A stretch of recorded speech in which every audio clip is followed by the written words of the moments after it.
বাংলাদেশ এবং বাংলাদেশের বাইরে পৃথিবীর বিভিন্ন প্রান্তে যেখান থেকে চ্যানেলে দেখছেন আপনাদের সকলকে সাদর আমন্ত্রণ তৃতীয় মাত্রা দেখবার জন্য। সাম্প্রতিক নানা বিষয় নিয়ে আলোচনার জন্য আমার সঙ্গে স্টুডিওতে রয়েছেন আমার বায়ে বসা আছেন বাংলাদেশ চেম্বার অফ ইন্ডাস্ট্রিজের সাবেক প্রেসিডেন্ট এবং ট্রাস্ট ব্যাংকের সাবেক পরিচালক, এর বাইরেও বিভিন্ন ব্যবসায়ী বডির তিনি সভাপতির বা প্রেসিডেন্টের দায়িত্ব পালন করেছেন মিস্টার শাহিদুল ইসলাম হেলাল।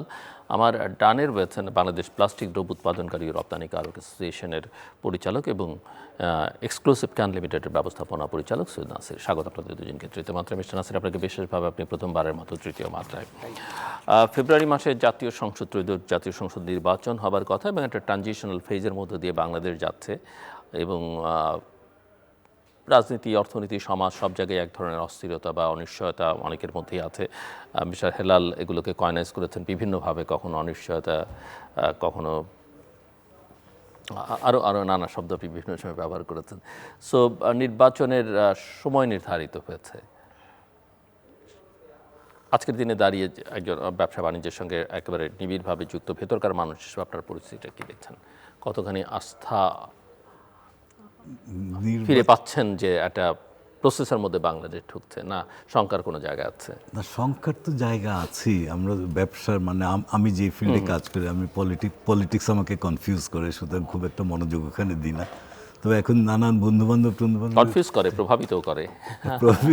প্রভাবিত শুনে বা পেপারে দেখে বা আপনার কথা শুনে আমরা একটা ডিসিশন নিই। কিন্তু ব্যবসা বাণিজ্য, অর্থনীতি তো রাজনীতির একটা প্রভাব আছে। না, ডেফিনেটলি। এই জন্যই আমি আগে এখানে বলতাম যে আমরা আনসার্টেনিটিতে ছিলাম, আতঙ্কে ছিলাম।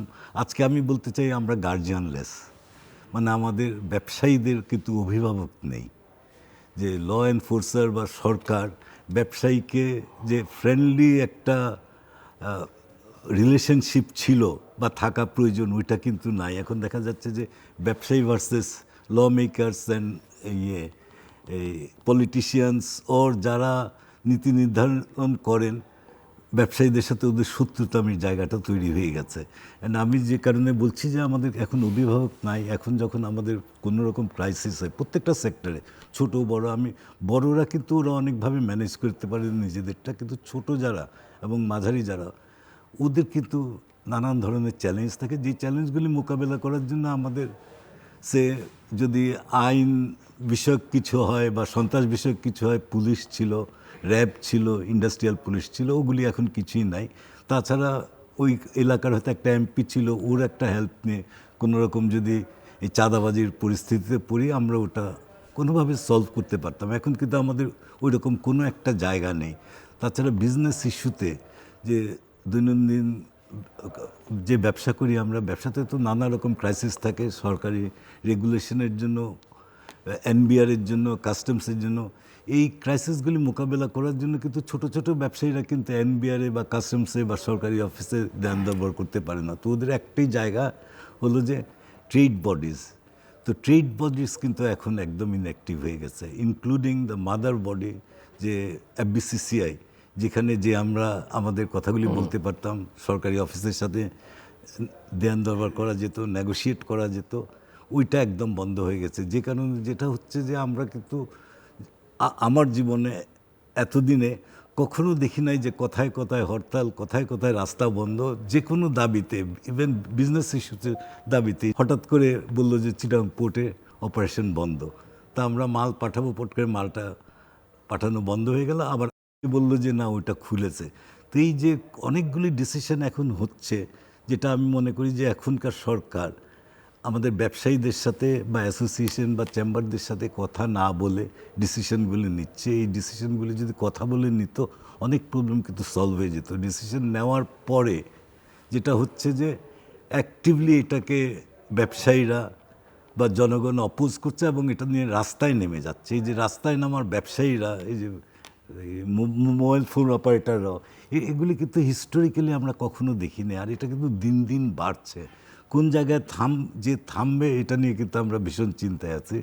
স্পেশালি আমাদের ব্যবসার ক্ষেত্রে যেসব জিনিস দরকার, লজিস্টিক্স, পোর্ট, এগুলি তো কিন্তু নানানভাবে হ্যাম্পার করছে। পোর্টে তো ডেইলি কোনো না কোনোভাবে থ্রেটেন হচ্ছে, যে কারণে আমাদের ড্যামেজ বাড়ছে। এখন তো পোর্ট আবার বিদেশি কোম্পানিকে দিয়ে দেয়। হ্যাঁ, এটাও যদি কথাবার্তা বলে, মানে স্টেক হোল্ডার তো ব্যবসায়ীরা, পোর্ট তো ইউজ করে বেসিক্যালি মেইনলি ব্যবসায়ীরা, তো স্টেক হোল্ডারদের সাথে কথা বলে একই কাজ কিন্তু করতে পারতো। আই এম শিওর আমরা ব্যবসায়ীরা যারা অত ইনসেন্সিবল না, বাট একটা জিনিস যখন পট করে ইম্পোজ করে দেওয়া হয় without any warning, without giving any time, তখন ইট ক্রিয়েটস এ প্রবলেম। আমরা তো অনেকে মনে করি যে পোর্টের কিন্তু যত খারাপভাবে সরকার দেখছে, পোর্টের পজিশন কিন্তু অত খারাপ না এখন, বিকজ এখন কন্টেইনারের জন্য আউট টার্মিনালে কন্টেইনার আমরা মাল ভরি। একটা সময় ছিল পোর্টে মাল পাঠালে ট্রাকরা মাটিতে ফেলে চলে যেত, বৃষ্টিতে ভিজছ, কোনো শেড ছিল না,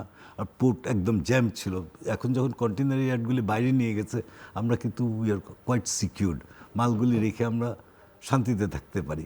আর যেমন চিটাগং পোর্টে তো আরও মেজর প্রবলেম আছে যে Chittagong port probably one of the only port in the world যেটা ইনস্যুর্ড না। আমি আমার মাল চিটায় পাঠালাম, ওটা যদি চুরি হয়ে যায়, নষ্ট হয়ে যায় বা মিসপ্লেসড হয়ে যায়, নো ওয়ান ইজ রেসপন্সিবল, মানে আমার উপরওয়ালা ছাড়া আর কোনো ভরসা নাই। ইভেন ইন্টারনাল ট্রান্সপোর্টেশনেও কিন্তু কোনো ইন্স্যুরেন্স নাই। আমি আমার ফ্যাক্টরি থেকে ধরেন ঢাকার থেকে মাল পাঠালাম চিটায়, যদি এটা পথে চুরি হয়, আমার কিন্তু কাউকে এটার কিন্তু কোনো ইন্স্যুরেন্স নাই। তো আজকাল এগুলি কিন্তু ইমপ্রুভ করেছে, ইন্স্যুরেন্স না থাকলেও আগে আমরা ওপেন ট্রাকে মাল পাঠাতাম, এখন ক্লোজ ট্রাকে মাল পাঠাই।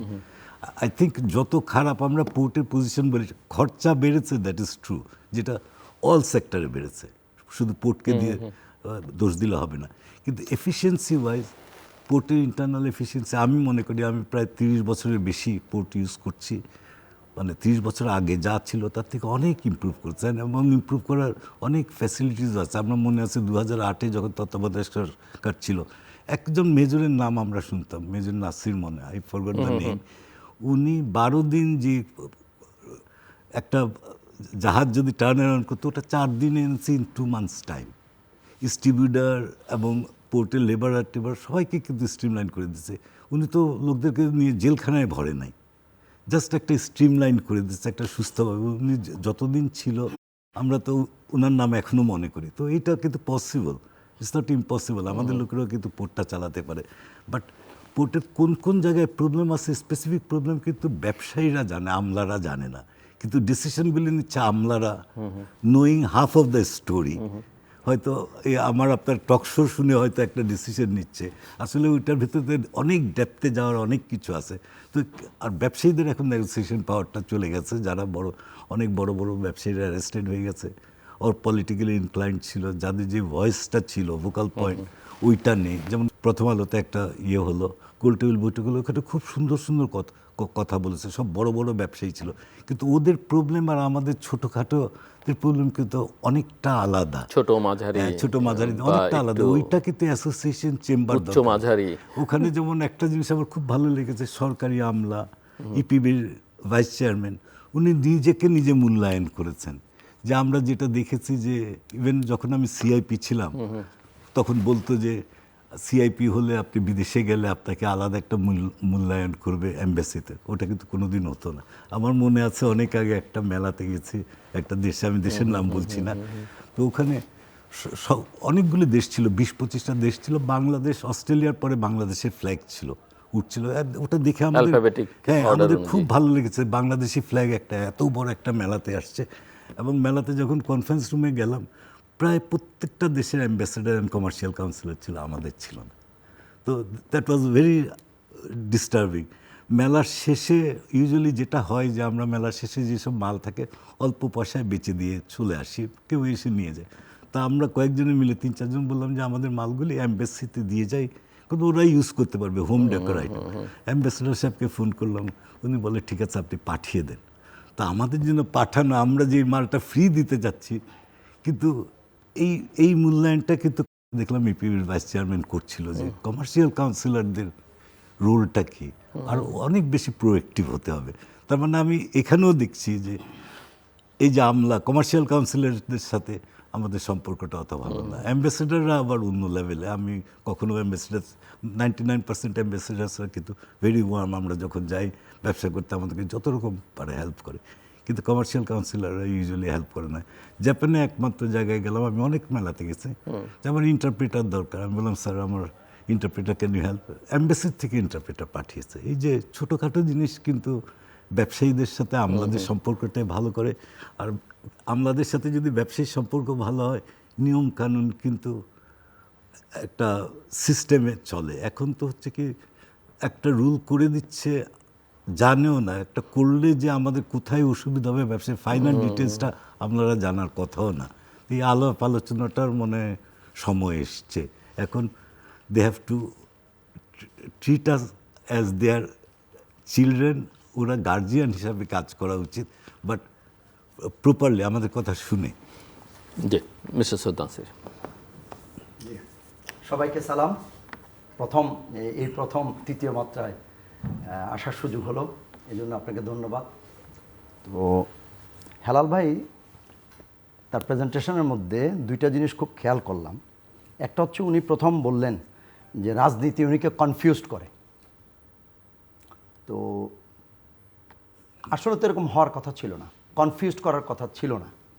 আমরা যদি দেখি ইউরোপ বা আমেরিকাকে, বা আপনার ছেলে পড়ে কিনা জানি না, হেলাল ভাইয়ের ছেলে মেয়ে পড়ে থাকে, তো আমরা কেন ওখানে পাঠাচ্ছি বা আমার ছেলেরাই বা কেন যাচ্ছে? কারণ আসলে তাদের রাজনৈতিক কালচারটা কি সেটা আগে দেখি না, তার অর্থনৈতিক ভিত্তিটা আগে আমরা দেখি, সে অর্থনীতিতে কত ভালো করতেছে। হ্যাঁ, আজকে ইউরোপ আমেরিকাতে মানুষ জীবন দিয়ে হলেও ঢুকতে চাচ্ছে, সীমান্তর কাঁটাতারা মানে বেড়া পার হয়েও ঢুকে যেতে চাচ্ছে। কেন? অর্থনৈতিক স্বয়ংবরতা। তো হেলাল ভাইদের মতো ব্যবসায়ী বা আমরা যারা ব্যবসা করি, আসলে তো তাদের রাষ্ট্রের রাজনীতির প্রয়োজনেই অর্থনীতিকে সমৃদ্ধ করার জন্য ব্যবসায়ীদেরকে পাশে নেওয়ার দরকার ছিল। তো ভাইরাস ব্যবসায়ী বলতেছে রাজনীতি উনিকে কনফিউজড করে।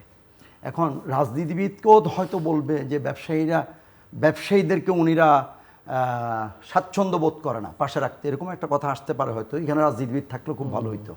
তো এটা দেশের জন্য আসলে ফরচুনেট না, this is quite unfortunate for the country. আর আরেকটা জিনিস উনি বললেন যে যখন পলিটিক্যাল গভর্নমেন্ট ছিল, এমপিরা উনির কারখানার এলাকার চাঁদাবাজি বা যত রকম অসহিষ্ণুতা সেখান থেকে এমপিরা বাঁচাতো বা পলিটিক্যাল লিডাররা বাঁচাতো। এটা হচ্ছে মন্দের ভালো কথা। তো এরকম ছিল না যে আমরা ফ্যাক্টরি করব, শ্রমিক আনরেস্ট হবে, এলাকায় মাস্তান হবে, জুট নিয়ে ব্যবসা হবে।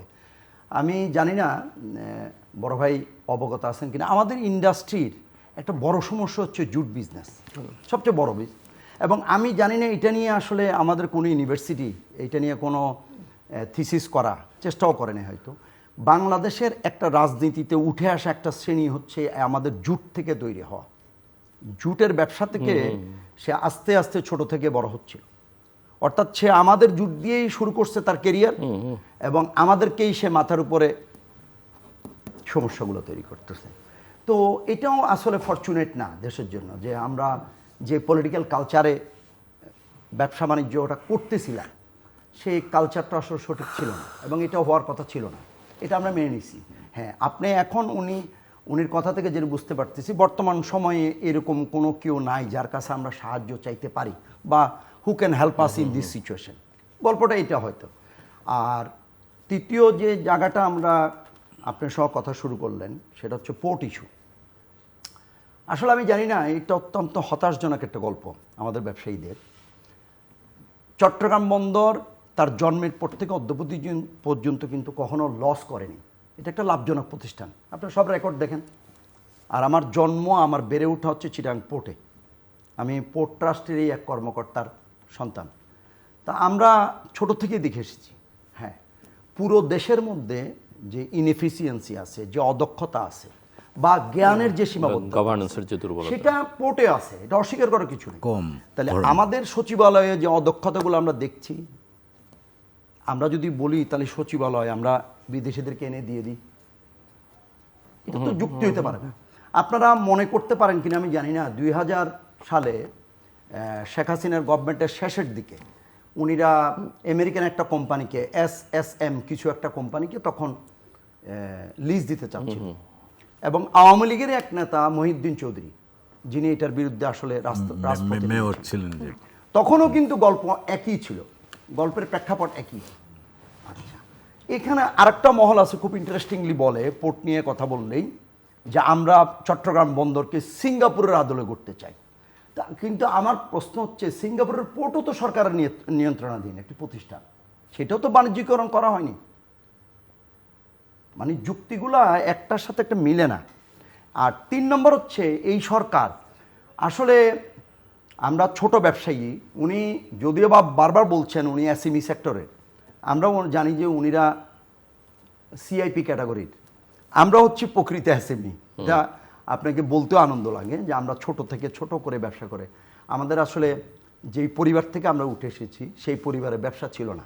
ব্যবসায়ী হওয়ার অসম্ভব বলে একটা জিনিস মনে করতাম, এটা অসম্মানজনক পেশাও মনে করতাম।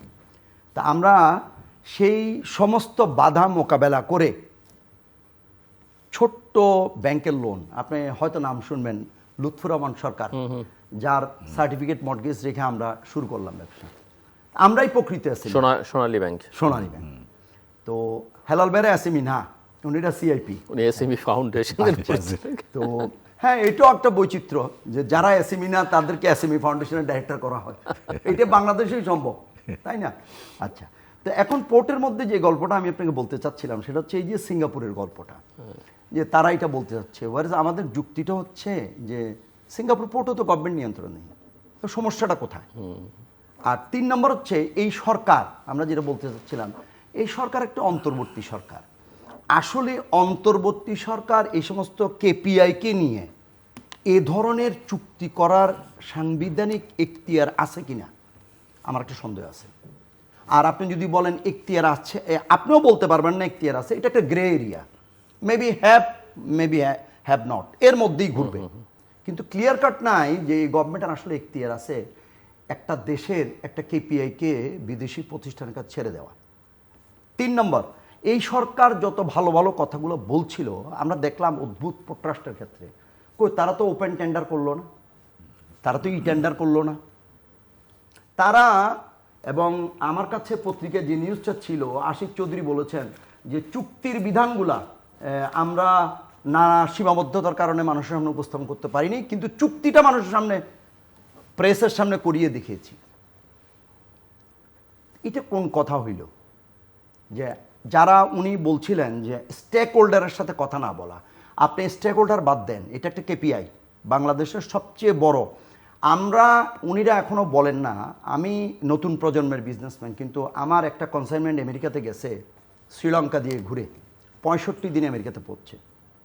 বায়ার ইজ কমপ্লিটলি আপসেট যে 65 days to take this good, to take your good, তা how can I do business? তো উনিরা বলেন না।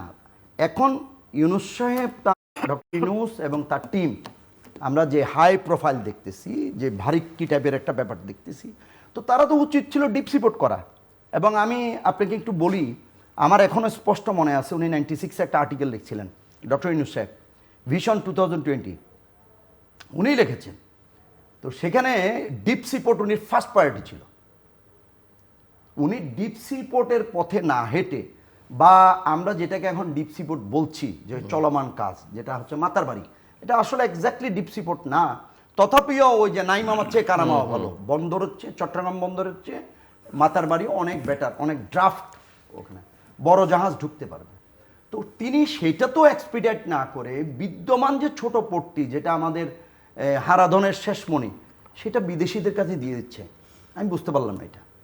আর পলিটিক্যালি একটা জোকস আছে, বাংলাদেশ 3 দিকে ইন্ডিয়া দ্বারা বেষ্টিত, তো ইন্ডিয়ান পন্থীরা তো ইন্ডিয়া চলে যেতে পারে। এখন যারা ইন্ডিয়ান পন্থীরা, তাদের যাওয়ার জায়গা কিন্তু চিরাংপথ দিয়ে পালানো। এখন ইউনুস সাহেব এটা বিক্রি করে দিয়ে তাদের যাওয়ার জায়গাটাও কি পালানোর জায়গাগুলো বন্ধ করে দিতে চাচ্ছে কিনা আমি জানি না। অর্থাৎ আমরা কিন্তু অনেক আশা করেছিলাম একজন নোবেল লরিয়েট এই দেশের দায়িত্ব নিচ্ছেন এবং একটি সুশীল সমাজ এই দেশটাকে চালাবে একটি নির্দিষ্ট মেয়াদে। কিন্তু আসলে এটা আমাদের দুর্ভাগ্য না, তাদের দুর্ভাগ্য আমি জানি না, আমি বলতে পারি যেটা আমাদের দুর্ভাগ্য। জাতি হিসাবে আমরা হয়তোবা আল্লাহর কাছে গ্রহণযোগ্য নই, সেই কারণে এরকম একটি সরকারও আমাদের আশা আকাঙ্ক্ষার কোনো কিছুই পূরণ করতে পারেনি। সো সামনে যেহেতু নির্বাচন এবং রাজনৈতিক দলগুলো তো তাদের নির্বাচনী অঙ্গীকার করবে লিখিত আকারে ম্যানিফেস্টো বা ইশতেহার দিয়ে, ভবিষ্যতের যে ব্যবসা বাণিজ্য অর্থনীতির যে চ্যালেঞ্জগুলো আছে সেই চ্যালেঞ্জগুলো মোকাবেলা করবার জন্য তাদের আসলে কী ধরনের প্রস্তুতি দরকার বা কী ধরনের অঙ্গীকার আপনারা তাদের কাছ থেকে প্রত্যাশা করেন, কোন কোন জায়গাগুলো অ্যাড্রেস করা উচিত? এটা তাদেরকে যে কোনো দল হিসেবে পারে মানে হেল্প করার জন্য বলছে যে আপনাদের কনসার্নগুলো যদি একটু তাদেরকে আপনারা বলেন, যেগুলো তারা তাদের ম্যানিফেস্টোতে অ্যাকোমোডেট করতে পারে এবং ভবিষ্যতে অ্যাড্রেস করবার চেষ্টা করবে যদি জনগণ তাদের ভোট দিয়ে ক্ষমতায় পাঠায়। আমার মানে প্রথম জিনিস যে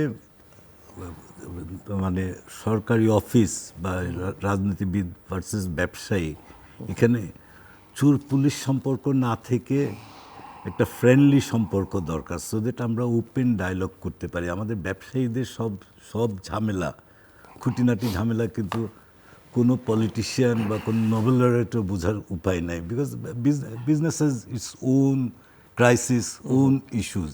তো যে কোনো ডিসিশন নিতে, স্পেশালি বড় ডিসিশন নিতে ব্যবসায়ীদের সাথে কথা বলার একটা প্ল্যাটফর্ম তৈরি করা খুবই প্রয়োজন। তো আমি মনে করি যে নতুন পলিটিক্যাল পার্টি আসলে প্রথম যেটা করতে হবে, আমাদের ট্রেড বডিজ যেগুলি আছে ওগুলিকে স্ট্রিমলাইন করে দিতে হবে। এখন কিন্তু ট্রেড বডিজগুলি প্রত্যেকটাতে কিন্তু ভাঙন ধরে গেছে, কোনো লিডার নেই।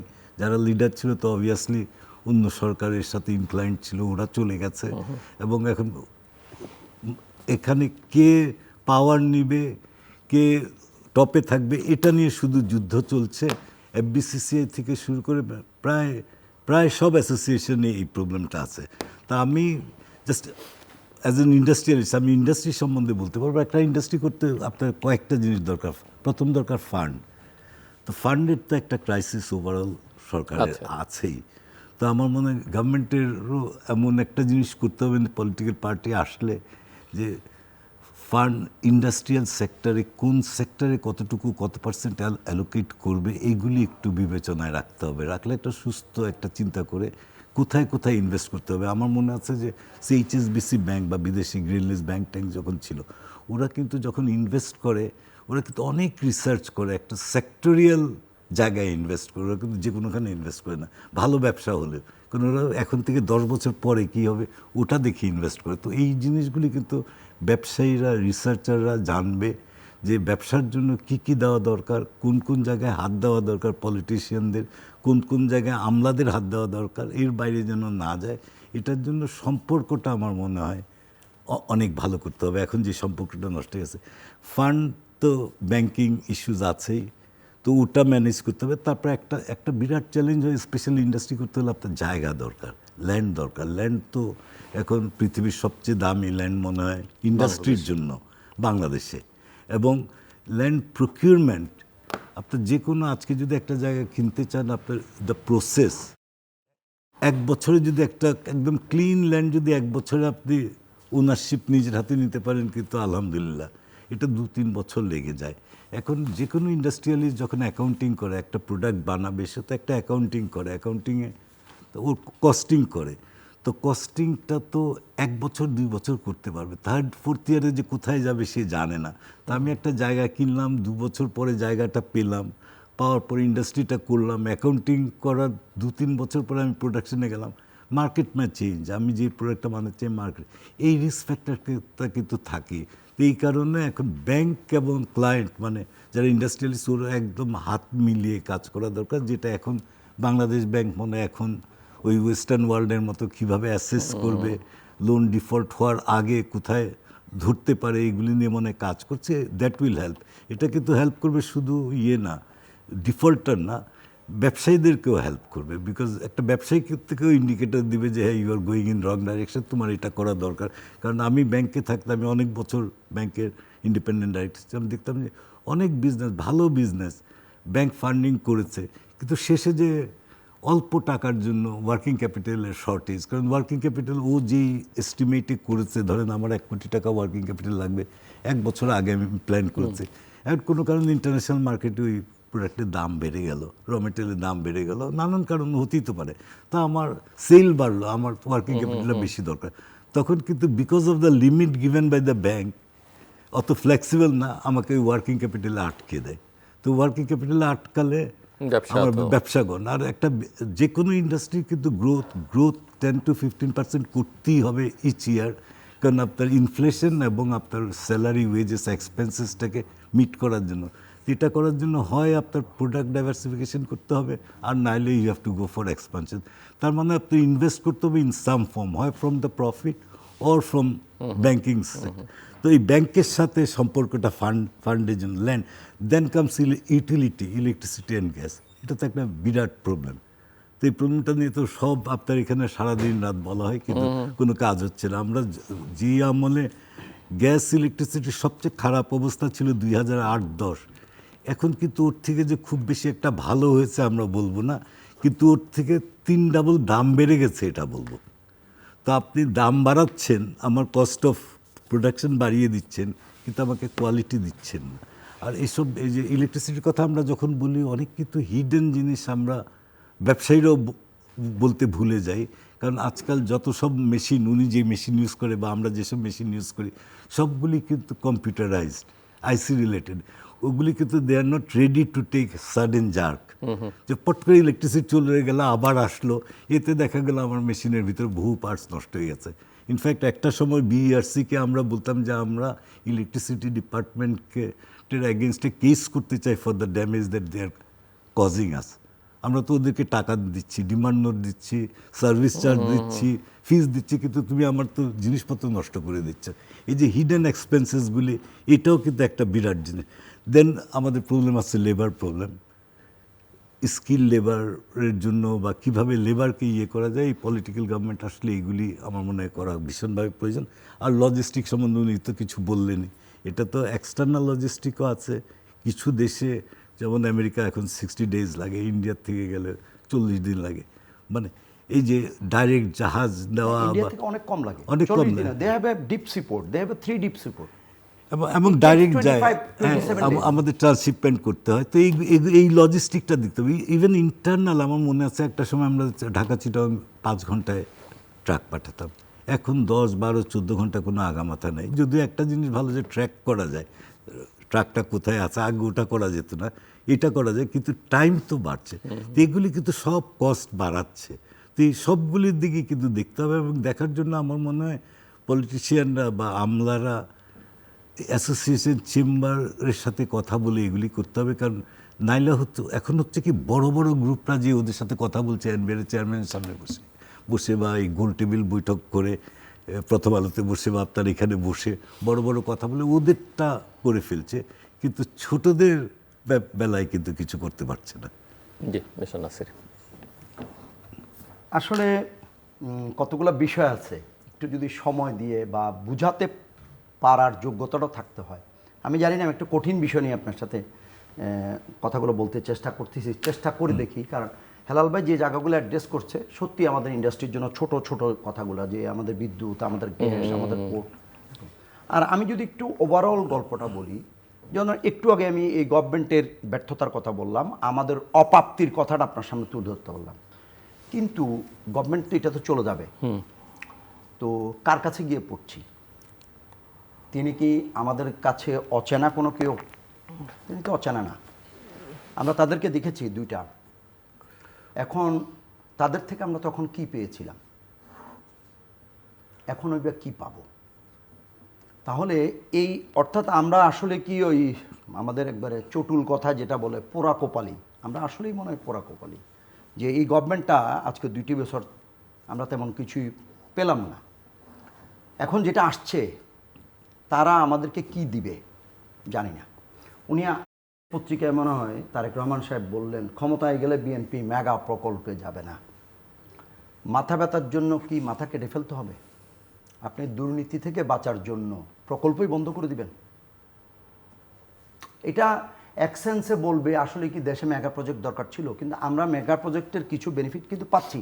আমি গত 15 বছরের টার্মটাকে, রেজিমটাকে কখনো জাস্টিফাই করব না। এটা বাংলাদেশে একটা অস্বাভাবিক ব্যাপার ছিল, একটা অসুস্থ রাজনীতি লাস্ট 15 ইয়ার্স। এটার পুরো দেশ, পুরো জাতি এটা সাফার করবে। কিন্তু আসলে উনিকে তো এখন আমরা তাড়িয়ে দিলাম বা বাধ্য করলাম চলে যেতে। তার বিকল্প হিসাবে আমরা কাকে পাচ্ছি? মানে আমরা কি ওই একটা গল্প শুনতাম, ফ্রাই প্যান টু ফায়ার, আমরা আগে উনুনের উপরে ছিলাম, এখন কি চুলার ভিতরে ঢুকে যাচ্ছি? উনির কথাটা, উনি মেগা প্রকল্প নিবে না, আসলে তারই দেশের ভবিষ্যৎ কি, দেশ কিভাবে আগাবে? প্রথম আলোতে যেই গোল টেবিল মিটিংটা হয়েছে সেখানে লিড নিউজ ছিল পণ্য রপ্তানি বৈচিত্র্যে ভিয়েতনাম মডেল। ভিয়েতনামের এক্সপোর্ট হচ্ছে $409 বিলিয়ন, আমাদের হচ্ছে মাত্র $50 বিলিয়ন, অনলি 50। কোথায় ভিয়েতনাম? কিন্তু ভিয়েতনামের উত্থানটা যেহেতু প্রথম আলো কভার করছে এবং ভিয়েতনামের মডেলটাকে ফলো করার জন্য বলতেছে, আমি ভিয়েতনামের উপর দুইটা লাইন আপনাকে বলি। 409 বা 10 বিলিয়ন ডলারের একটা ইকোনমি, এক্সপোর্ট। তাদের উত্থান দেখেন, আমরা 71-এ স্বাধীন হয়েছি, আর তারা কিন্তু আমেরিকার সাথে যুদ্ধ শেষ করে 75-76-এ তারা টেক অফ করছে। এখন তাদের দারিদ্র্যের হার হচ্ছে 2%, অনলি 2। আর আমাদের বাংলাদেশের দারিদ্র্যের হার কিন্তু গত রেজিমে ছিল 18%, দারিদ্র্য সীমার নিচে, আর এখন বিশ্বব্যাংক বলছে 22%, হোসেন জুল্লো সাহেবরা বলছে 24%, এরকম 28%, 18 থেকে 28-এর মধ্যে ঘোরাফেরা করতেছে। তো আমরা ওদের আগে দেশ স্বাধীন করে আমরা কিন্তু পিছিয়ে পড়লাম, আমরা 50 বিলিয়নে রয়ে গেলাম, আর তারা এখন 400 বিলিয়নে গেল।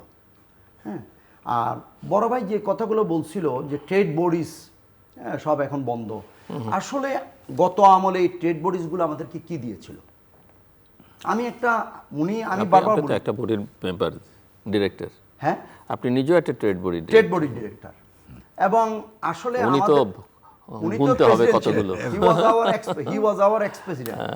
এখন আমরা এইসব কথা বললে হয়তো আমাদের সিনিয়ররা হয়তো একটু বিব্রত বোধ করতে পারে, কিন্তু আসলে পুরো দেশের সংস্কৃতিটা, যেমন আমাদের আমেরিকাতে 2 টার্মে একটা প্রেসিডেন্ট থাকে, এবার হয়তো করতে চাচ্ছে সেটা, কিন্তু আমাদের ট্রেড বডিজের প্রেসিডেন্টরাও কিন্তু দীর্ঘদিন ধরে ক্ষমতায় থাকতেছে। আপনি কিন্তু অদ্ভুত, প্রাইম ব্যাংকের মালিক দেখেন টানা, ন্যাশনাল ব্যাংকের মালিক দেখেন টানা, নিজে নয় নিজের মেয়ে নয় নিজের ছেলে। আমরা পুরো বাংলাদেশ একটা অসুস্থ কালচারে যাচ্ছি, সেটা হচ্ছে কি, আমরা বংশ পরম্পরায়, যুগ পরম্পরায় আমরা ক্ষমতায় থাকব। আগের সমস্ত ট্রেড, আপনি একটা জিনিস দেখবেন, গত 15 বছর বলেন, এরশাদ বলেন, খালেদা, প্রত্যেকটা ট্রেড বডিজ তার গভর্নমেন্টের সাথে সবসময় অ্যালাইন থাকতো। একটা অদ্ভুত কাহিনী। এবং কেন? যারা ওই সিটে বসতেন, প্রেসিডেন্ট, ভাইস প্রেসিডেন্ট, তারা কিন্তু অ্যাসোসিয়েশনের পক্ষে কথাটা বলতো না। তারা চেষ্টা করতো যে কেমনে প্রধানমন্ত্রীর সাথে বা হেড অফ স্টেটের সাথে কীভাবে রিলেশন ডেভেলপ করা যায়, নেক্সট টাইম কীভাবে এমপি হওয়া যায়। আমি এখানে একটু জোরালোভাবে একটা কথা বলতে চাই, যে আমাদের পুরো বাংলাদেশের যদি আপনি একটা বড় ব্যর্থতার কথা আনেন, যে দেশটা কোন জায়গায় ব্যর্থ, আমি বলবো একটা জায়গায়, আমরা পুরো বাংলাদেশকে রাজনীতির ভিতর ঢুকিয়ে দিয়েছি। পৃথিবীর কোনো দেশে কিন্তু এই গল্পটা নাই। আমাদের এখানে স্টুডেন্ট পলিটিক্স ভয়াবহ, আমাদের এখানে শিক্ষক রাজনীতি ভয়াবহ, শ্রমিক রাজনীতির অত্যাচারতা, এরশাদের আমলে স্কপের অত্যাচারতা আসলে ইন্ডাস্ট্রি করাই দূর হয়ে গেছিল। এখন ইউনিভার্সিটির টিচার বলেন, ছাত্র বলেন, কেউ বাকি নেই। একজন তো ভিসি বললেনই, জগন্নাথের ভিসি বলছিল যে যুবলীগের প্রেসিডেন্ট ভিসি, এই জগন্নাথের ভিসি হচ্ছে যুবলীগের প্রেসিডেন্ট, অনেক সম্মানজনক। এটা দেশ, অর্থাৎ আমরা পুরো দেশটা নষ্ট করে ফেলতেছি শুধুমাত্র রাজনীতি। হ্যাঁ, এবং এই যে ট্রেড বডিজগুলা, আগে একটা বাজেট হইতো, প্রতি বছর বাজেট দিত, প্রত্যেকটা ট্রেড বডিজ বাজেটের পক্ষে কথা বলতো, আর বিরোধী দল সাথে সাথে বাজেটের সাথে সাথে লেগে যেত যে গণবিরোধী বাজেট। এটা একটা ফ্যাশন, ইটস অ্যাবসলিউটলি ফ্যাশন। তো কোনো ট্রেড বডিজ, আওয়ামী লীগের আমার যতগুলো ট্রেড বডিজ ছিল, প্রত্যেকটা ট্রেড বডিজকে একটাও গভর্নমেন্টের বিরুদ্ধে কথা বলছিল, বলেনি, because of their own chair and become MP target. প্রত্যেকেই কিন্তু তার, হ্যাঁ, হেলাল ভাইরা ডিফারেন্ট, উনিকে আমরা অনেক দিন ধরে দেখেছি, বিভিন্ন ট্রেড বডিজে ছিলেন, কিন্তু উনির মধ্যে ওই পলিটিক্যাল, উনি তো শুরুতেই বলছেন রাজনীতি উনিকে প্রভাবান্বিত করে না, বরঞ্চ রাজনীতি উনিকে কনফিউজ করে। It's a very good statement in one sense, আর আরেক সেন্স এটা আসলেই ভালো না। এখন আমাদের এই ট্রেড বডিজগুলো কিন্তু আমরা যেটা বলছি, যে এখানে আজকে বাংলাদেশের সমস্যাগুলোর পিছনে আপনি আরেকটা জিনিস খেয়াল করবেন কিনা আমি জানি না, এই আমাদের বাংলাদেশের বর্তমানে নজরুল ইসলাম মজুমদার বলেন, সালমান এফ রহমান বলেন, যারাই ব্যাংকের মালিক, এস আলম আমার চিটাঙের, এরা সবগুলোই কিন্তু একসময় সোনালী ব্যাংকের বরাত ছিল, জনতা ব্যাংকের বরাত ছিল। তারা ওখানে গিয়ে কিন্তু সার করে লোন নিত। তারা যখন মালিক হয়ে গেল, তারা পুরো ব্যাংকগুলাই খেয়ে ফেললো। তার মাথায় তখন ছিল না যে আমি গভর্নমেন্ট ব্যাংক থেকে স্যার ডেকে ডেকে লোন নিয়েছি, সমস্ত আমলার কাছে গিয়েছি, সমস্ত ব্যাংক অফিসারের কাছে গিয়েছি আমার ফ্যাক্টরিটাকে বাঁচানোর জন্য, বিজনেসটাকে বাঁচানোর জন্য। কিন্তু আমি যখন ব্যাংকের মালিকানা পেলাম, আমি ব্যাংকের স্টাফগুলোর সাথেই বা কী ব্যবহার করছি, আর টোটাল দেশের অর্থনীতির সাথেই বা কী আচরণ করছি। আজকে এস আলমের কাজের মেয়ের নামেও লোন আছে, নজরুল ইসলাম মজুমদারের ড্রাইভারের নামেও লোন আছে, তাই না? 5টা ব্যাংক তো হচ্ছে, সমন্বিত হচ্ছে। তো ভাগ্যক্রমে হয়তো বেঁচে গেছে ন্যাশনাল ব্যাংক, যেটার অবস্থা আরও খারাপ ছিল। কিচ্ছু নেই ব্যাংকগুলোতে। আপনি 6 লাখ বা 7 লাখ কোটি টাকা খেলাপি ঋণ বলছে, আপনি অবগত আছেন যে বাংলাদেশে এখন খেলাপি ঋণ 6 লক্ষ বা 7 লক্ষ, যেটা আমাদের বিতরণকৃত লোনের প্রায় 35%, বেশি। হ্যাঁ, এবং এর 60% গুটি কয়েক 100-3 লোকের হাতে চলে গেছে। এবং এই শেখ হাসিনার সময়ে সবচেয়ে, আমি গত রেজিমের যে গল্পটা আপনাকে, যে $234 বিলিয়ন, এই হোসেন জিল্লুররা বলছে যে $234 বিলিয়ন এই বাংলাদেশ থেকে তারা নিয়ে গেছে। এবার শেখ হাসিনা কেমনে নিল? এই সমস্ত ব্যবসায়ীদেরকে নিয়ে গেলাম। আসলে আমি ব্যবসায়ী, যেহেতু ব্যবসায়ী পরিচয় দিতেই হয় ব্যবসায়ী, কিন্তু পারিবারিকভাবে আর কি আমরা, আমার 14 গোষ্ঠীর হিস্ট্রিতে আমরা কোনো কেউ ব্যবসায়ী ছিল না। এবং বাংলাদেশের একটা শ্রেণীর মানুষ আপনি দেখবেন ব্যবসায়ীদেরকে পছন্দ করে না। আপনার এটা ফিল করেন কিনা জানি না। যেমন আমি যখন ব্যবসায়ী হিসেবে বিয়ে করতে গেলাম, কোনো চাকরিজীবী তো তার মেয়ে বিয়ে দিলাম না। এবং ইভেন যখন আমি ব্যবসায়ীর মেয়েকে বিয়ে করতে গেলাম, ব্যবসায়ীর মেয়েকে এই তরুণ উদ্যোক্তার কাছে এবং ব্যাংক লোন নিয়ে শুরু করা উদ্যোক্তার কাছে মেয়ে বিয়ে দিতে অস্বীকৃতি জ্ঞাপন করলো। এবং আমি আপনাকে দুষ্টামি করে বলি, আমি আমার মেয়েরও বিয়ে দেওয়ার সময় আদৌ ব্যবসায়ীকে বিয়ে দিব কিনা এটা সন্দেহ আছে। কারণ আমাদের ব্যবসায়ীদের মধ্যে চরম একটা ঘাটতি, সেটা হচ্ছে নৈতিকতার ঘাটতি। এটা দুর্ভাগ্য। এটা আমি একাধারে ব্যবসায়ী হিসেবে কথা বলছি, আবার একাধারে ব্যবসায়ী নৈতিকতা নিয়ে কিন্তু বড় প্রশ্নবোধক চিহ্নটা উপস্থাপন করছি। তো এটা একটা প্যারাডক্স, এটাকে আমি ডিফাইন করতে পারবো না, এটা প্যারাডক্স আকারেই থাকতে হবে, কারণ আসলেই তো আমরা কোনো ভালো চরিত্র না। নৈতিকতা যখন নিয়ে বললেন, আমার তখন মনে হলো আমি যখন প্রথম ব্যবসা শুরু করে আমার জীবনে কখনো স্বপ্ন ভাবি নাই যে কাউকে যে ঘুষ দিতে হবে। এবং বেশ কয়েক বছর এটা ছাড়াই ব্যবসা করেছি, কিন্তু ইন্ডাস্ট্রি করে কিন্তু আর পারি নাই। আপনি বলেছেন অনেকবার বলেছি, কিন্তু আমি নিজে যত খারাপ হয়েছে ওর জন্য যত খারাপ লাগে আমি এটাও আপনাকে কয়েকবার বলেছি। আমি যে ইয়াং একটা জেনারেশনকে চাকরি দিতে তো খুব ভালো লাগে যে এত লোককে চাকরি দিচ্ছি, কিন্তু এর মাঝে অনেককে কিন্তু আমি কারাপশনে ঢুকিয়ে দিচ্ছি। এখানে ঘুষ দিয়ে আসো, ওখানে ঘুষ, হ্যাঁ এখানে দিয়ে আসো, ওখানে দিয়ে আসো, তো ওদেরকে কারাপশনে ঢুকিয়ে দিই। এটা এমন একটা সাইকেল, উনি যেটা বললো এখান থেকে বের হওয়া খুবই ডিফিকাল্ট। এবং পলিটিক্যাল কমিটমেন্টই পারবে। আর বিজনেসে যে পলিটিক্যাল ডিসিশনগুলি যে বিজনেসকে ক্ষতি করে, এটা কিন্তু শাইনিং এক্সাম্পল আমাদের জুট ইন্ডাস্ট্রির কিন্তু কোনো ডিসিশন কোনো সরকার ইকোনমিক্যালি নেয়, কমার্শিয়ালি চিন্তা করে নেয়, সব কিছু নিয়েছে কিন্তু পলিটিক্যাল ডিসিশন। একটা মিল ধরেন স্টার জুট মিল সিরাজগঞ্জে, ওখানে লোকদের চাকরি নাই, মিলটা বন্ধ। মিলটা চালালে কোনোদিন প্রফিটও হবে না, চালানোর উপযুক্ত না, কিন্তু সরকার এসে চালালো, কারণ ওই এলাকায় কোনো জুট মিল, কোনো এমপ্লয়মেন্টের জায়গা নেই।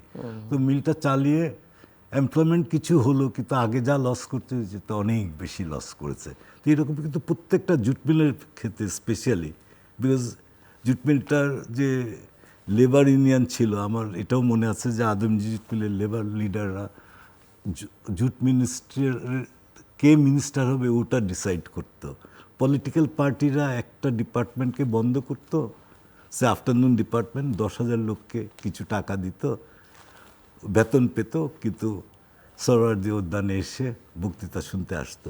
তো এইভাবে তো কমার্শিয়ালি তো বিজনেস চলে না। এবং এই যে কিছু জিনিস পলিটিশিয়ানরা ব্যবসার জন্য ডাইরেক্টলি ক্ষতি করে। আমরা দুজনই প্লাস্টিকের বিজনেসে আছি, তো প্লাস্টিক সম্বন্ধে আমাদের মোটামুটি একটা আইডিয়া আছে। সে ধরেন এবার উপদেষ্টা এসে, ওনার নিয়ত খুব ভালো, পরিবেশ রক্ষা, যেটা আমরা সবাই চাই অ্যাজ এ কনসার্ন সিটিজেন, কিন্তু ওই জিনিসটাকে কীভাবে করবে ওইটা আমাদের সাথে কথা বললে যে রেজাল্টটা পেত না করে বরং উল্টা হয়েছে, উনারও বদনামি হয়েছে আমি এখানে বসে বলছি, এবং অনেকগুলি ইন্ডাস্ট্রিকে নষ্ট করে দিয়েছে। উনি এসে 3 মাস সময় দিয়েছে, 3 মাসে কোনো শপিং ব্যাগ কোনো শপিং সেন্টারে, লার্জ শপিং সেন্টারে যাবে না। তা আমরা বারবার, আমিও মিটিংয়ে বলেছি আপনি রিপ্লেসমেন্টটা দেন, if you are stopping it give a replacement, তারপরে করেন। রিপ্লেসমেন্ট ছাড়াই করেছে, মানে কয়েকটা চেইন স্টোরে করেছে, and it was a very unsuccessful move.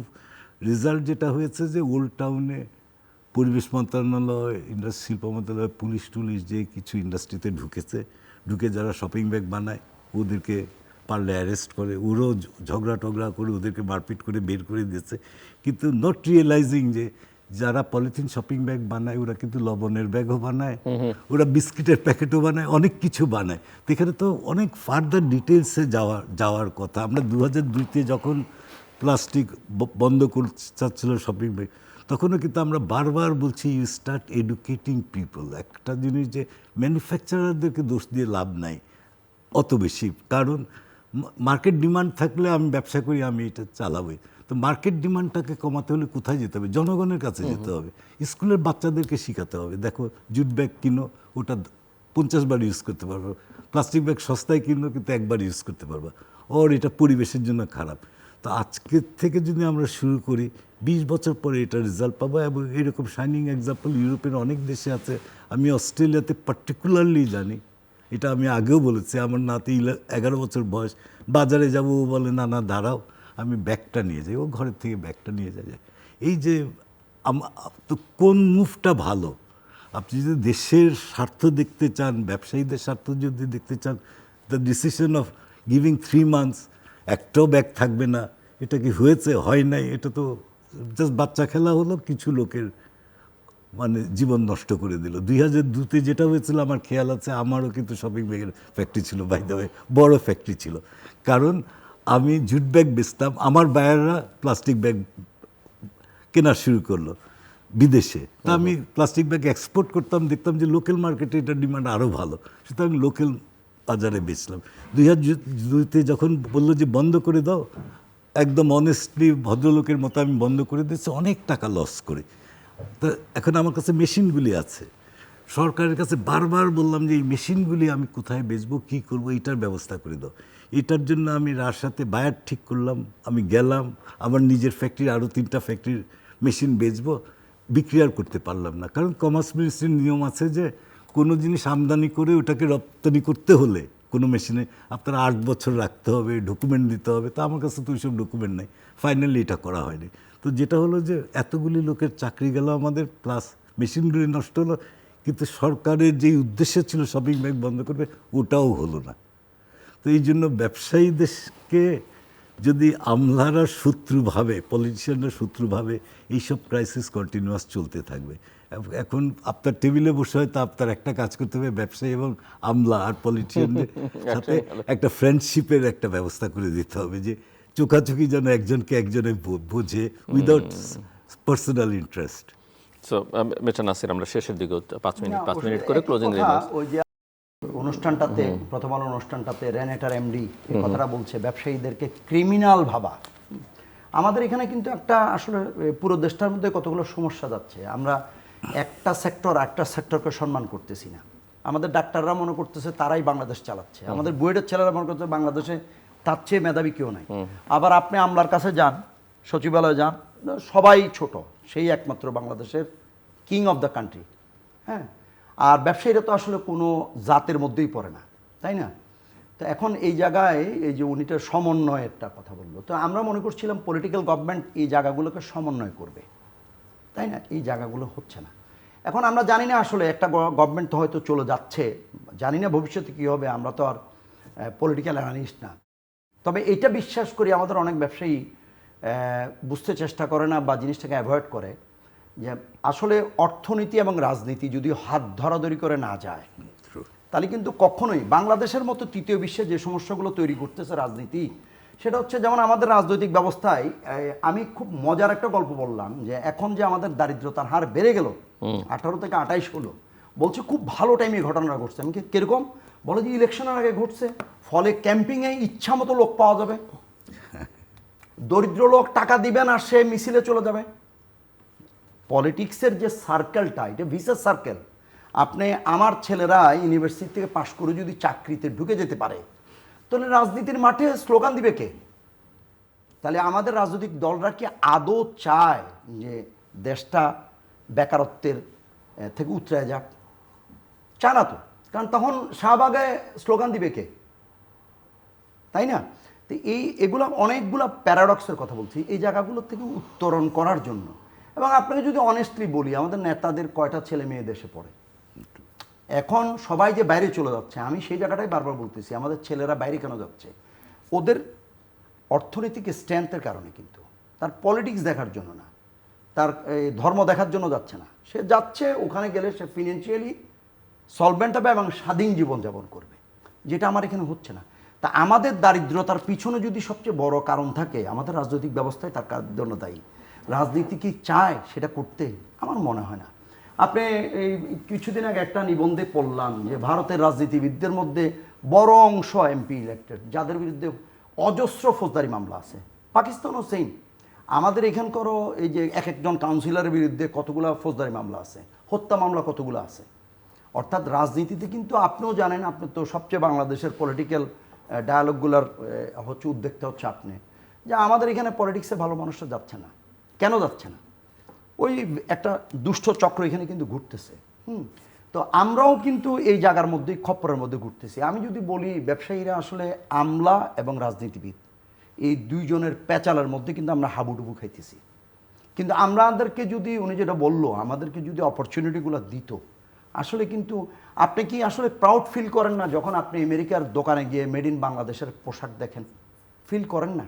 এটা কি আমলারা করছে? এটা আমলারা করেনি। এবং আমলারা এটাকে অ্যাকনোলেজ কেন করে না, এই জায়গাটা আমার দুঃখ লাগে। কারণ আমলারাও তো বিদেশে যায়, সে দেখছে না। আজকে চায়না সারা পৃথিবীতে, সে কি আমলা দিয়ে সারা পৃথিবী দখল করছে? না তো, সে তো বাণিজ্য দিয়ে সারা পৃথিবী দখল করছে। চায়নার টোটাল স্ট্রেংথ কি? তার ব্যবসা। সারা পৃথিবীর বিজনেস হাব হচ্ছে চায়না। তো আমরা কি বাংলাদেশকে আজকে ভিয়েতনাম যেটা পেরেছে, যে চায়নার পরে কিন্তু সবচেয়ে উদীয়মান অর্থনৈতিক ফোর্স হচ্ছে ভিয়েতনাম, আমরা কিন্তু সেই জায়গাটার অনেক সুযোগ নিতে পারতাম। আমাদের যেই পরিমাণ শ্রমশক্তি, আমরা যেটাকে চিপ লেবার বলি, আসলে এটা চিপ লেবার না, আমরা এটাকে বলতে পারি যে availability of the labour, efficiency নাই। তো আমাদের এফিসিয়েন্সি নাই, সেই জায়গাগুলা, সেটার জন্য আমরা দায়ী না, তো এটার জন্য আমাদের লিডাররা দায়ী।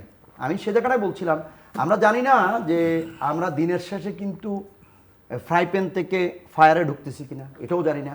আর একটা ছোট জিনিস বলি, না বললেই নয়, আপনি এখন ফুটপাতে কিন্তু হাঁটতে পারবেন না। যেই পরিমাণ হকার, আপনি গ্রামে গঞ্জে কিন্তু এখন লোক পাবেন না, সব ঢাকায় চলে আসতেছে। কারণ অর্থনৈতিক অবস্থা কিন্তু ভালো না। এই যে 10% লোক বিগত 1.5 বছরের মধ্যে দারিদ্র্য সীমার নিচে নেমে গেছে। হ্যাঁ, তো এখন আপনি যেই পরিমাণ ব্যাটারি চালিত রিক্সা বা আমাদের বুয়েটের তৈরি টেসলা বলতেছে আর কি, যেটা, তো এই টেসলার কারণে আমাদের জীবন কিন্তু ত্রাহি ত্রাহি। এখন টেসলাগুলো আসতেছে কেন? আপনি ম্যাক্সিমাম টেসলার মালিক হচ্ছে বিদেশ থেকে চাকরিচ্যুত, বিদেশ ফেরত, এবং কোনো কিছু করার ক্ষমতা নাই। দেশের অর্থনীতি কিন্তু, হেলাল ভাই যেগুলো বলছে টু দ্য পয়েন্ট, আমাদের ইন্ডাস্ট্রির প্রত্যক্ষ সমস্যাগুলো। আমি কিন্তু চাচ্ছিলাম কি জানেন, আমাদের ব্যবসা যারা পরিচালনা করবে, যে রাজনীতিবিদ, যে কাঠামো যারা এটাকে করবে, তাদের মধ্যে যদি এই বোধটা তৈরি না হয় যে আসলে উইদাউট বিজনেস আপনি দেশটা থার্ড ওয়ার্ল্ডের মতোই দারিদ্রতা নিয়ে, মারামারি নিয়ে, হত্যাকাণ্ড নিয়ে, ছিনতাই নিয়ে, চাঁদাবাজি নিয়ে আপনি দেশ পরিচালনা করবেন, নাকি আপনি আসলে সুস্থ ধারার একটা নেশা হেলা? এখন তো আমি মনে করি পলিটিক্স সম্বন্ধে কথা বলি না, বাট পলিটিক্যাল গভর্নমেন্ট আসার খুব প্রয়োজন হয়ে পড়েছে। কারণ আমাদের ল অ্যান্ড অর্ডার, সিকিউরিটি এবং মেন্টাল পিসের জন্য এটা ভীষণ দরকার। এমন একটা দিন নাই যেদিন রাস্তা ব্লক না হয়, যেদিন আমাদের কোনো না কোনোভাবে ক্ষতি হয় এই পলিটিক্সের কারণে। তো পলিটিক্সটা এখন ব্যবসায়ীদের শত্রু হয়ে গেছে, এখান থেকে আমাদের বের হতে হবে, এটাই। কিছু বলতে চাইছেন আপনি? না, আমরা পরে চাচ্ছিলাম কিন্তু আমরা জানি না আমরা কি আবার চাঁদাবাজদের খপ্পরে পড়বো, আমরা কি আবার দখলদারদের আর খপ্পরে কত যাবো? এর চাইতে বেশি আর কি হবে? দর্শক, অনুষ্ঠানের শেষ প্রান্তে আমরা সামাজিক যোগাযোগ মাধ্যম ফেসবুক, এক্স এবং ইউটিউবে তৃতীয় মাত্রা লাইভ স্ট্রিম হচ্ছে আপনি দেখতে পারেন। টেলিভিশন পর্দায় দেখতে না পারলে যে কোনো সময় যে কোনো স্থান থেকে ইউটিউবে তৃতীয় মাত্রা চ্যানেলটি সাবস্ক্রাইব করে এই পর্ব বা পুরো পর্বগুলো আপনারা দেখতে পারেন। মিস্টার সৈয়দ নাসির এবং মিস্টার শাহিদ ইসলাম হেলাল, অসংখ্য ধন্যবাদ এই আলোচনা অংশ নেবার জন্য। দর্শক, আমার অতিথিরা দুজনই ব্যবসায়ী নেতা এবং দুজনই বলছেন যে রাজনীতি অর্থনীতি পরস্পর হাত ধরাধরি করে চলতে হয় এবং সেটার একটা অনুপস্থিতি আমরা লক্ষ্য করি। কখনো রাজনীতি এগিয়ে থাকে বিবেচনায়, কখনো অর্থনীতি এগিয়ে যায়, কিন্তু কোনোটাই আসলে শেষ পর্যন্ত টেকসই হয় না, কোনোটাই আমরা ঠিকঠাক মতো ফিক্স করতে পারি না। আমার অতিথিরা বলছিলেন যে ব্যবসায়ী, রাজনীতিবিদ এবং আমলাদের মধ্যে একটা ভালো সম্পর্ক তৈরি করা দরকার। একজন যেন আরেকজনের সঙ্গে চোখে চোখ রেখে কথা বলতে পারে, বোঝাপড়াটা পরিষ্কার হয়, না হলে এই সংকটগুলো আসলে চলতেই থাকবে। সামনে নির্বাচন, রাজনৈতিক দলগুলো নানা রকমের অঙ্গীকার বুঝে হোক না বুঝে হোক, পুরনো ম্যানিফেস্টো থেকে কপি করে হোক, অন্য কোনো দেশের অন্য কোনো রাজনৈতিক দলের ম্যানিফেস্টো কপি করে হোক, এভাবে হয়তো একটা ইশতেহার তৈরি হবে। কিন্তু এই ইশতেহার তৈরি করবার আগে বিশেষ করে অর্থনীতি বা ব্যবসা বাণিজ্য সংক্রান্ত বিষয়ে তারা যদি মূল স্টেক হোল্ডার যারা ব্যবসায়ী, ব্যবসা বাণিজ্যের সঙ্গে সম্পর্কিত, ট্রেড বডি নিয়ে অনেক কথা হচ্ছে, ট্রেড বডিগুলোর কর্মকাণ্ড এবং তারা কীভাবে রাজনৈতিকভাবে ব্যবহৃত হয়েছে সেটা, বা যারা নেতৃত্বে গেছেন তাদের অধিকাংশই কীভাবে নিজের ব্যবসা বাণিজ্যের দিকে অনেক বেশি মনোযোগ দিয়েছেন সামগ্রিকভাবে তার ইন্ডাস্ট্রির বাইরে গিয়ে, সেই প্রশ্নগুলো থাকবার পরেও কিন্তু আমরা সমাজে, আমাদের দেশটা খুব বড় নয়, আমরা বুঝি যে কারা আসলে মূল স্টেক হোল্ডার, কারা কন্ট্রিবিউট করতে পারেন। কাজেই ওই জায়গাগুলো যদি রাজনৈতিক দলগুলো তাদের সঙ্গে বসে আলোচনা করে ভবিষ্যৎ কর্মপন্থা ঠিক করেন, তাহলে সেটা ভবিষ্যতে তাদের জন্য সহজতর হবে এবং দেশের জন্য কল্যাণকর হবে। আমাদের সঙ্গে থাকবার জন্য অসংখ্য ধন্যবাদ। আপনাদের সবার জন্য শুভকামনা।